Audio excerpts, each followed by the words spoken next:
to the channel.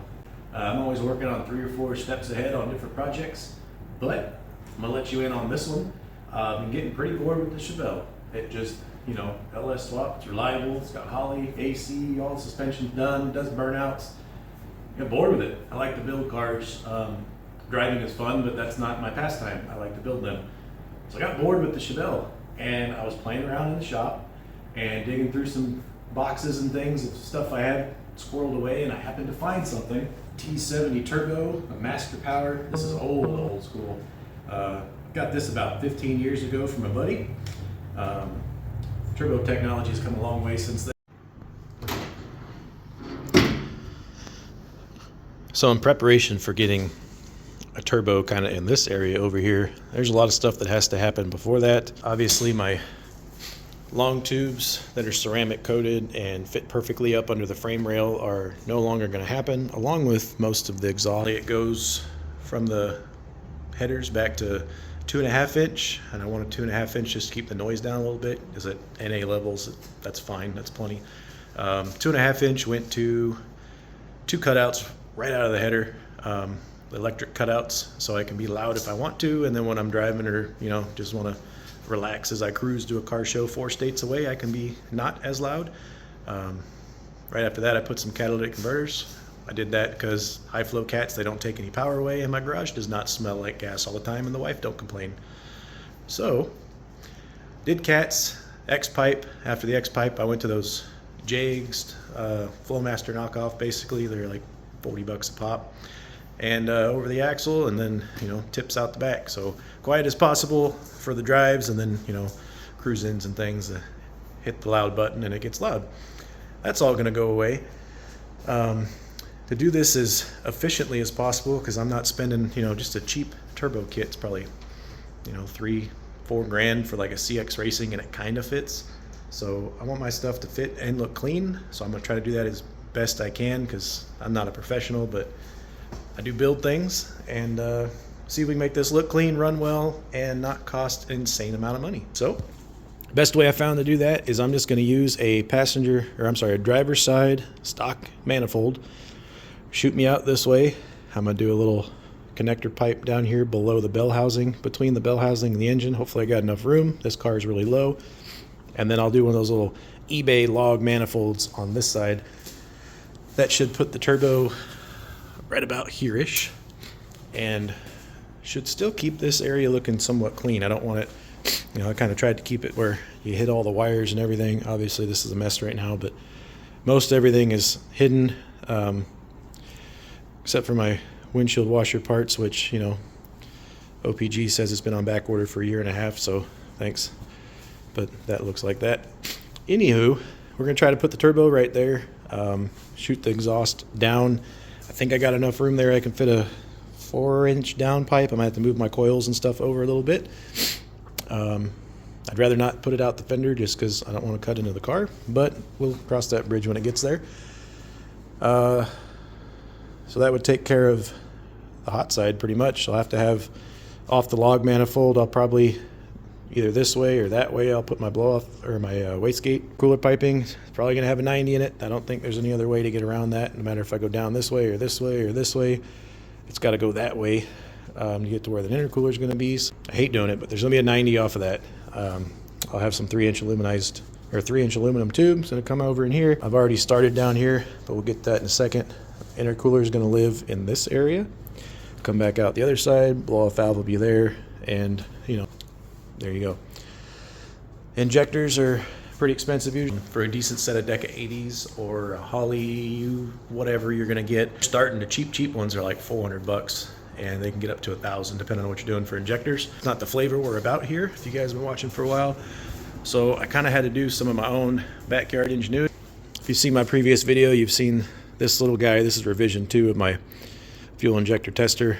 The thoughts and plans here are to get a bunch of injectors like I have here. You can go to the junkyard and get some truck injectors and do what they call decapping them and getting this little pinto cap off, flowing them. Again, this is all high tech. I'm going to flow them based on measurements, these little water bottles here, and then when I get sets that are matched and close, then I'll have a flow matched set. and we're not out hundreds of dollars. If you guys haven't watched the video on this, it's pretty simple. I got power going to this thing. Turn your fuel pump on. That's the return coming out because there's nothing feeding through this. I got your little injector pulser coming up here, and you just turn on your injectors and let them do injector things. And, you know, that cleans it out. If it's one that's stuck, then I'll put it in the Sonic the Hedgehog cleaner over here, and it'll do things, and that's where that goes. It'll do things and zap all that. You can see all the gunk that's already come out of just these 4 injectors. These things are dirty. You guys aren't cleaning your injectors. You need to. But that should take care of the fueling system. The biggest problem I've had so far is I don't want to see everything, so I'm trying to hide everything best I can. And with that, I need to fit an intercooler. And in the 68 Chevelle, there's not a lot of room up here. I have the radiator right up against the core support already. It's not going anywhere. That's sealed. I could probably push the radiator forward and fit an intercooler in there, but I'm not. I mean, there's not a lot of room. I didn't want to go through that rabbit hole. So I'm going to try this one first, and I might have 2 holes for the rabbit. But I was able to take my condenser. This is a Restomod AC kit. I already had some leakage happening with my AC hoses, so I know I got to redo some of those. So I just disconnected that, and I tucked this little guy back as far as I can go, which meant I couldn't use their generic stamped steel brackets. So I got some 1/4-inch rod and some washers and some flat stock, and I kind of made myself these little brackets here to, you know, locate this guy out of the way. My plan, I did have my AC hoses coming through right here where this hole was, so I had to drill 2 new holes. My hoses are going to come through, you know, this one's going to route down here, this one's going to do another little 90 here and go out below where this intercooler pipe's going to be. So we just got a storm, and that means all my shipping is delayed. So I got some time to kill while I wait for the intercooler and intercooler piping to come from China, because they might have, I guess, had snow out there too or something. So I'm just going to make some room here and get everything kind of knocked out. But what that means for us is everything that lived here can no longer live here. I think I have enough room, playing around with some 3-inch pipe. I think I have enough room, depending on where this inlet is, that I can sneak a pipe through there. I still am not sure where I'm going to need to cut on this side, so once I get this intercooler landed, I can figure out how much of the grill bracket I need to take out and how much of this core support I got to cut. But there's going to be a hole needing to go in that side.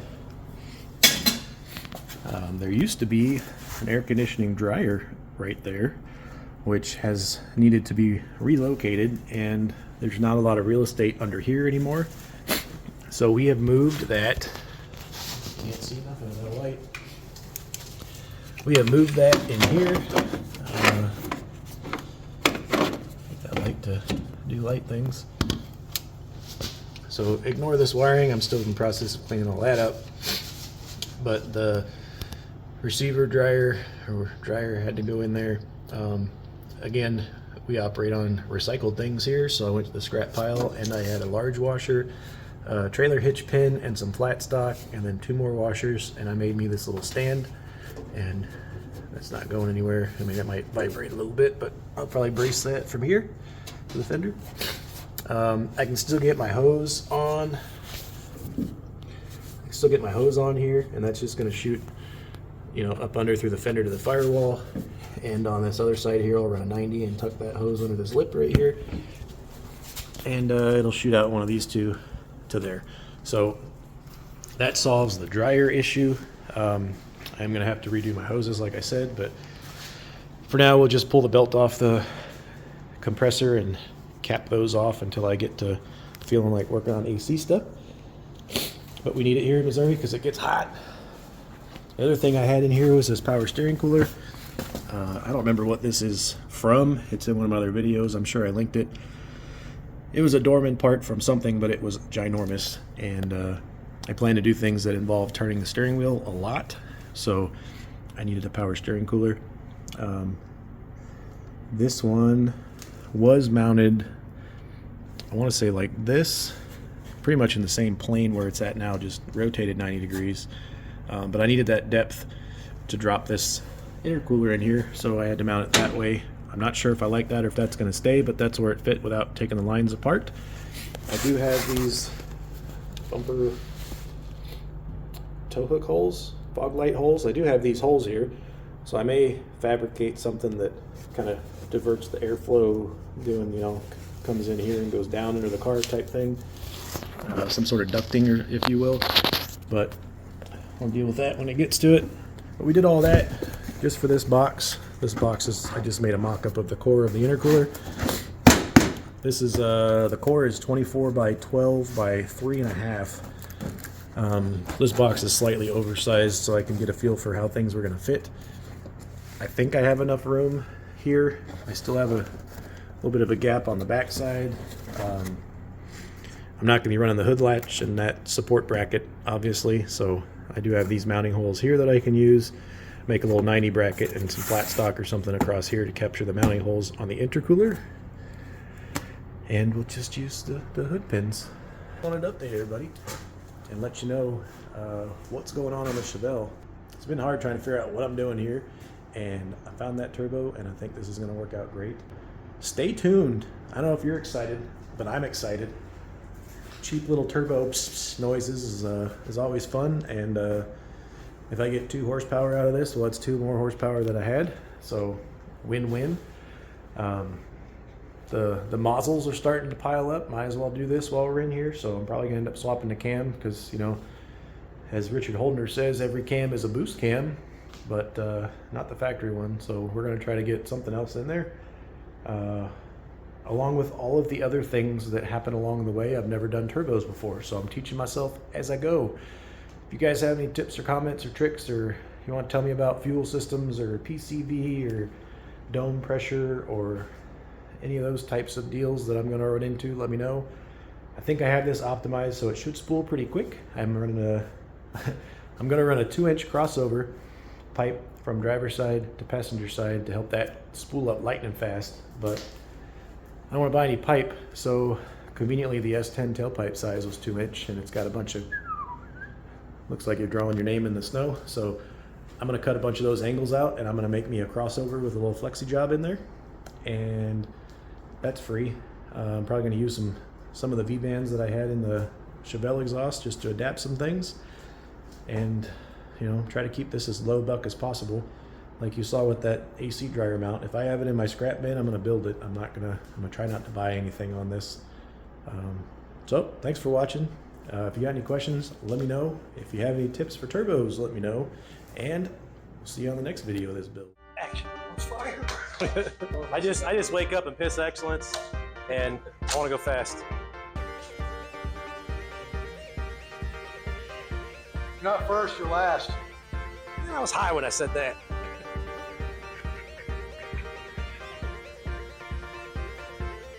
Did real good. Car ran real good.